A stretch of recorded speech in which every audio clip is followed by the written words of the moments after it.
5. O cristão encontrasse com o intérprete. Cristão continuou seu caminho até chegar à casa de intérprete, onde bateu à porta várias vezes. Afinal alguém apareceu, perguntando quem era ele. Cristão identificou-se: sou um viajante, senhor. Um conhecido do bom homem desta casa enviou-me aqui para o meu próprio bem.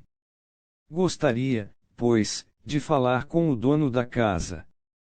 Então o homem foi lá dentro chamar o dono da casa, que logo depois apareceu para falar com Cristão, perguntando-lhe o que queria. Cristão: Senhor, venho da cidade da destruição e me dirijo ao Monte Sião.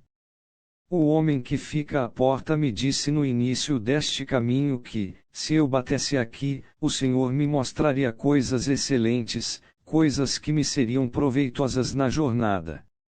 Intérprete: entre. Vou mostrar-lhe algo que lhe será proveitoso. Mandou então seu servo acender a vela, e fez sinal para que Cristão o acompanhasse. Levou-o a um aposento e mandou o servo abrir a porta. Feito isso, Cristão viu pendurado na parede o quadro de uma pessoa bastante séria. Era assim a sua aparência: os olhos estavam erguidos aos céus, nas mãos trazia o melhor dos livros, a lei da verdade lhe estava escrita nos lábios, o mundo estava às suas costas, pela postura parecia apelar aos homens, e da cabeça lhe pendia uma coroa de ouro. Cristão: o que significa isso? Intérprete: o homem cuja figura você está vendo é um dentre mil. Pode gerar filhos, dá-los à luz e ainda amamentá-los ele mesmo, depois. E se você o vê de olhos erguidos aos céus, com o melhor dos livros nas mãos e a lei da verdade gravada nos lábios, é para mostrar-lhe que o trabalho dele é conhecer e revelar coisas sombrias aos pecadores, como também apelar aos homens. Se você vê o mundo às costas dele, continuou o intérprete, e uma coroa pendendo de sua cabeça, isso é para mostrar-lhe que, desprezando e desdenhando as coisas presentes pelo amor com que serve ao seu mestre, certamente terá por recompensa a glória, no mundo que há de vir. Ora, disse ele ainda. Mostrei-lhe primeiro este quadro porque o homem cuja figura você está vendo é o único homem a quem o Senhor do lugar para onde você está indo autorizou para guiá-lo em todos os lugares difíceis que você talvez encontre pelo caminho. Portanto, preste bastante atenção ao que lhe mostrei. Guarde bem o que você viu, para que não encontre, durante a sua jornada, alguém que finja estar encaminhando você ao rumo certo, quando na verdade o está levando à ruína e à morte. Então o intérprete o tomou pela mão e o levou a uma sala bem grande, cheia de poeira, pois jamais era varrida. Depois de examiná-la, intérprete mandou um homem varrê-la. Ora, começando ele a varrer, o pó ergueu-se tão abundantemente que Cristão quase sufocou. Disse então o intérprete: uma jovem que estava ali ao lado, traga água e borrife um pouco na sala. Feito isso, a sala pôde ser varrida e limpa com alegria. Cristão: o que significa isso? Intérprete: esta sala é o coração do homem que jamais foi santificado pela doce graça do Evangelho. A poeira é seu pecado original e as corrupções mais íntimas que macularam todo o homem. Aquele que começou a varrer primeiro é a lei. Mas a que trouxe água e a borrifou é o Evangelho. Ora, você mesmo viu que assim que o homem começou a varrer, a poeira levantou, tornando impossível limpar a sala. Você quase sufocou. Isso foi para mostrar-lhe que a lei, em vez de limpar, pela sua ação, o pecado do coração, na verdade o faz reviver, o fortalece e o amplia na alma, ainda que o revele e proíba, pois não dá força para que seja subjugado. Depois continuou ele: você viu a jovem borrifar a sala com água, podendo então limpá-la com satisfação. Isso é para mostrar-lhe que, quando o Evangelho entra no coração com sua influência doce e inestimável, o pecado é conquistado e subjugado, da mesma forma como você viu a jovem fazer baixar a poeira borrifando o chão com água. A alma se faz limpa pela fé, preparando-se consequentemente para que o Rei da Glória a habite. Vi ainda no meu sonho que intérprete tomou o cristão mais uma vez pela mão e o levou a um quarto apertado, onde se viam dois menininhos sentados, cada qual em sua cadeira. O nome do mais velho era Paixão, e o outro chamava-se Paciência. Paixão parecia muito insatisfeito, mas Paciência permanecia bem tranquilo. Então perguntou o cristão, qual o motivo do descontentamento de Paixão? Seu tutor quer que ele espere, que as melhores coisas lhe virão no início do ano que vem. Mas ele as quer agora. Paciência, no entanto, se dispôs a aguardar. Vi então que alguém se aproximou de Paixão e, trazendo-lhe um saco, derramou um tesouro aos seus pés. Ele o tomou, alegrou-se e ainda riu-se de Paciência, zombeteiro. Continuei a observar e notei que Paixão logo dissipou tudo, nada lhe restando senão farrapos. Explique-me melhor esse assunto, pediu o cristão a intérprete. Intérprete, esses dois meninos são simbólicos, Paixão representa os homens deste mundo, e Paciência, os homens do mundo que há de vir. Pois, como você está vendo aqui, Paixão quer tudo agora, este ano, ou seja, neste mundo. São assim os homens deste mundo, eles precisam ter todas as boas coisas agora, não podem aguardar até o ano que vem, ou seja, até o mundo vindouro, para receber o seu quinhão de benefícios. Intérprete continuou dizendo, o provérbio mais vale um pássaro na mão que dois voando tem para eles mais autoridade do que todos os testemunhos divinos do bem do mundo que há de vir. Mas como você mesmo viu, Paixão esbanjou tudo rapidamente, e nada lhe restou agora senão farrapos. Assim acontecerá aos homens desse tipo no fim deste mundo. Cristão, agora vejo que Paciência exibe a sabedoria mais perfeita, e isso por duas razões. Primeiro, porque aguarda as melhores coisas. Segundo, porque também terá a glória, enquanto ao outro nada resta senão farrapos. Intérprete, você pode acrescer ainda esta outra, a glória do mundo vindouro jamais se gastará, mas as daqui subitamente passam. Sendo assim, Paixão não teve tanto motivo para rir de Paciência só por ter recebido as boas coisas primeiro. Quanto à Paciência, terá de rir-se de Paixão por receber as melhores coisas por último, pois o primeiro precisa dar lugar ao último, já que o último também terá a sua hora. O último, porém, não cede o lugar a ninguém, pois não há quem venha depois dele aquele, portanto, que recebe primeiro o seu quinhão, disse-lhe intérprete, deve sem dúvida ter a oportunidade de gastá-lo, porém, aquele que receber a sua porção por último a terá para sempre. Logo, disse do rico, durante a sua vida você recebeu coisas boas, enquanto que Lázaro recebeu coisas más.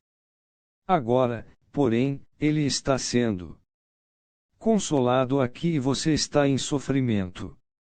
Cristão, então percebo que não é melhor cobiçar as coisas que hoje existem, mas esperar pelas que virão.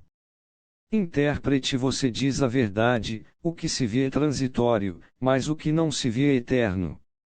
Mas mesmo assim, como as coisas presentes e nosso desejo carnal são vizinhos tão próximos um do outro, e como as coisas que virão e o sentido carnal são tão estranhos um para o outro, é natural que aqueles se tornem tão rapidamente amigos, e que a distância entre eles se mantenha. Então vi em meu sonho que intérprete tomava Cristão pela mão e o levava a um lugar onde se via uma fogueira ardendo diante de uma parede. Ali havia alguém que não saía de perto, jogando sempre muita água na fogueira com a intenção de apagá-la. Mas as chamas aumentavam e ficavam cada vez mais quentes. O que significa isso? Perguntou o cristão. Esta fogueira, respondeu o intérprete, é a obra da graça que se opera no coração. Aquele que joga a água, tentando apagá-la e extingui-la, é o diabo. Mas você pode ver que o fogo, assim mesmo, fica sempre maior e mais quente. Você também verá a razão disso. Então ele o levou para trás da parede, onde se via um homem com um vaso de óleo nas mãos. Ele, em segredo, derramava continuamente óleo no fogo. Cristão perguntou: o que isso significa? Este é Cristo, que continuamente, com o óleo da sua graça, mantém viva a obra já iniciada no coração. E por meio dessa obra, a despeito de tudo o que pode fazer o diabo, as almas dos crentes se provam piedosas. Mas você observou também que o homem fica atrás da parede para alimentar o fogo. Isso é para ensinar-lhe que é difícil para aquele que é tentado ver como essa obra graciosa se conserva na alma. Vi também que intérprete tomava-o novamente pela mão, levando-o até um lugar agradável, onde se erguia um imponente castelo, belo de admirar. Cristão exultou diante da visão. Viu ele também que, no terraço do castelo, algumas pessoas caminhavam, vestidas todas de ouro. Podemos entrar? Perguntou o cristão. Intérprete então lhe tomou a mão e o levou até a porta do castelo, e eis que, à porta, havia um grande ajuntamento de homens, todos desejosos de entrar. Nenhum deles, porém, ousava fazê-lo. Ali também estava sentado um homem, a pouca distância da porta, ao lado de uma mesinha, e sobre esta se via um tinteiro e um livro, no qual ele anotava o nome daquele que haveria de entrar. Cristão viu também que no vão da porta havia muitos homens que, trajando armaduras, barravam a passagem, determinados a fazer todo o dano e mal que pudessem àquele que tentasse entrar. Cristão ficou ali, absorto. Por fim, quando todos começaram a recuar com medo dos homens armados, Cristão viu um homem de semblante bem resoluto aproximar-se do que estava sentado escrevendo e disse: anote o meu nome, Senhor. Viu então que o homem desembainhava a espada e colocava um capacete na cabeça, avançando rumo à porta, contra os homens armados, que sobre ele caíram com força mortal. O homem, porém, não se deixou esmorecer e, mesmo caído, golpeava e talhava ferozmente. Assim, depois de ser ferido e ferir muitos dos homens que tentavam evitar a sua entrada, conseguiu abrir caminho em meio a todos eles, entrando no palácio. Ouviu-se, então, uma bela voz vinda dos que estavam lá dentro, dos três mesmos que caminhavam no terraço do palácio, e dizia: entre, entre, glória a que você terá para sempre. Então ele entrou e se vestiu com os mesmos trajes dos outros. Cristão sorriu e disse: na verdade, acho que já sei o significado disso. Agora, deixe-me seguir adiante. Não. Fique aqui, exclamou o intérprete, até que eu lhe mostre um pouco mais. Depois você poderá seguir o seu caminho. Então o intérprete novamente o tomou pela mão e o levou a um recinto muito escuro, onde se via um homem sentado atrás de grades de ferro. 2 horas, o homem parecia muito triste. Estava ali sentado com os olhos pregados no chão, as mãos unidas, e suspirava como se trouxesse o coração amargurado. Disse Cristão: o que significa isso? Intérprete pediu-lhe que conversasse com o homem. O que você é? Perguntou Cristão. Sou o que antes não era, respondeu o homem. Cristão: o que você era? Homem antes era um professor formoso e bem-sucedido, tanto aos meus próprios olhos quanto aos olhos dos outros. Pensava que estava destinado a subir até a cidade celestial, e então até me alegrava diante da ideia de que lá chegaria. Cristão sim, mas o que você é agora? Homem, hoje sou um homem desesperado, e no desespero estou preso, como nessas grades de ferro. Não posso sair. Ah, já não posso mais. Cristão? Mas como é que você chegou a esta condição? Homem, deixei de vigiar, de me manter sóbrio. Larguei as rédeas no pescoço das minhas paixões. Pequei contra a luz da palavra e a bondade de Deus. Entristeci o espírito, e ele se foi. Tentei o diabo, e ele me veio. Provoquei a ira de Deus, e ele me abandonou. Tanto endureci o meu coração que já não posso me arrepender. Mas então não há esperança para um homem como este, disse Cristão à intérprete. Pergunte a ele. Cristão, então não há esperança. Você tem de continuar preso atrás dessas grades de ferro, em desespero. Homem, esperança nenhuma. Cristão, por quê? Se o Filho do Bem-aventurado é especialmente misericordioso. Homem, eu o crucifiquei de novo para mim mesmo, desprezei a sua pessoa, desdenhei de sua justiça, tive o seu sangue. Como coisa ímpia, ultrajei o Espírito da graça. Portanto, distanciei-me de todas as promessas, e agora nada me resta senão ameaças, terríveis ameaças, temíveis ameaças de segura condenação e feroz indignação, que irão me devorar como a um adversário. Cristão, por que razão você se deixou cair em tal estado? Homem, pelas paixões, prazeres e proveitos deste mundo, e ao gozá-los prometi a mim mesmo muito deleite. Mas agora cada uma dessas coisas me rói e me atormenta como vermes ardentes. Cristão, mas você não pode se arrepender e voltar atrás. Homem, Deus me negou o arrependimento. Sua palavra não me encoraja a crer. Sim, ele mesmo me trancou atrás destas grades de ferro, e nem todos os homens do mundo podem me libertar. Ah, eternidade! Eternidade! Como lutar contra a miséria que me aguarda na eternidade? Lembre-se da miséria deste homem. Que isto lhe sirva de alerta incessante, disse intérprete a Cristão. Cristão, bem, isso é terrível. Deus me ajude a vigiar, a ter comedimento e a orar para evitar a causa da miséria deste homem. Senhor, já não é hora de eu retomar o meu caminho. Intérprete, espere. Quero mostrar-lhe ainda outra coisa. Depois poderá seguir o seu caminho. Assim novamente ele tomou Cristão pela mão e o levou a uma câmara, onde alguém se erguia da cama e, vestindo as roupas, tremia e estremecia. Admirou-se Cristão, por que este homem treme tanto. Intérprete mandou que o homem contasse a Cristão por que agia assim.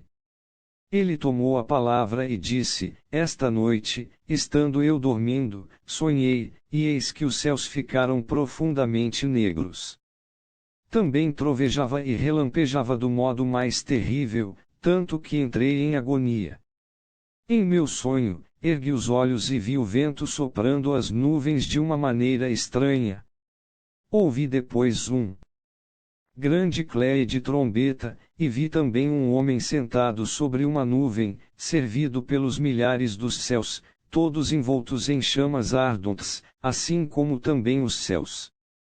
O homem continuou: ouvi então uma voz que dizia: Levantai, mortos, e venham ao juízo. Diante disso as rochas se fenderão, os sepulcros se abriram e os mortos que lá estavam saíram. Alguns deles se mostravam incrivelmente contentes e olhavam para o alto. Alguns procuravam se esconder sob as montanhas. Então olhei para o homem que estava sentado sobre a nuvem e o vi abrir o livro, convocando o mundo para junto de si. Porém, por força de uma labareda ardente que emanava dele, havia uma distância conveniente entre ele e os outros, como entre o juiz e os prisioneiros em um tribunal. Também ouvi, disse ele, forte clamor proclamar aos que serviam o homem sentado na nuvem: ajuntem o joio, a palha e o restolho, e lancem tudo no lago de fogo. E imediatamente se abriu o abismo sem fundo, bem abaixo de onde eu me encontrava, e lá de dentro jorravam brasas ardentes e fumaça, acompanhadas de sons horripilantes. As mesmas pessoas, se disse, recolham o trigo no meu celeiro. Com isso vi muitos serem arrebatados e alçados às nuvens. Mas eu fiquei. Também procurei eu mesmo me esconder, mas não conseguia, pois o homem sobre a nuvem não tirava os olhos de mim. Meus pecados também me vieram à mente, e minha consciência me acusava a cada passo. Foi aí que acordei. 4 Cristão, mas o que foi que o deixou com tanto medo dessa visão? Homem, ora, pensei que o dia do juízo chegara. E que eu não estava pronto para ele. Mas isso muito me apavorou, pois os anjos arrebataram várias pessoas e me deixaram para trás. Além disso, o abismo do inferno abriu-se bem onde eu estava. Minha consciência também me afligia no íntimo, e enquanto eu pensava essas coisas, o juiz não tirava os olhos de mim, revelando indignação no semblante. Em seguida, intérprete disse a Cristão: você já refletiu sobre todas essas coisas? Cristão: já, e elas me incutem esperança e medo. Intérprete: bom, lembre-se bem de tudo isso, para que lhe seja espinho na carne, que o faça avançar pelo caminho que você deve seguir. Então Cristão foi se aprontar para retomar a jornada. Mas intérprete ainda lhe disse: o Consolador esteja sempre com você, bom cristão, para guiá-lo pelo caminho que conduz à cidade. Assim partiu Cristão, dizendo: coisas raras e proveitosas vi, coisas agradáveis, temíveis, e que o que vi aqui me fortaleça naquilo que me propus fazer. Que eu nelas pondere para compreender por que me foram mostradas, e que seja eu, ó bom intérprete, grato ao conselho.